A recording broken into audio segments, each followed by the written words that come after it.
طيب بيقول لك ايه؟ سافر الى اوروبا للتنديد بسياسه الاحتلال البريطاني. راح ايه؟ قال لك للتنديد يعني يفضح الاحتلال البريطاني.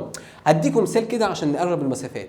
مثلا في واحد اتسرق منه 200 جنيه، ماشي؟ فراح يشتكي، شوف بقى الراجل ده عمل ايه؟ راح يشتكي الى راح كده مكان الحراميه كلها بيتجمعوا فيه، وراح يقول لهم يا جماعه الحقوني الواد ده سرقني. هيقولوا له بص، هيقولوا له ايه؟ انت عبيط يا ابني، ما احنا كلنا هنا حراميه. احنا كلنا هنا حراميه والله وبنعمل كده. فنفس الحكايه، انجلترا متفقه مع الدول الاوروبيه كلها اصلا، ده راحها في اوروبا في افريقيا عشان تستعمر.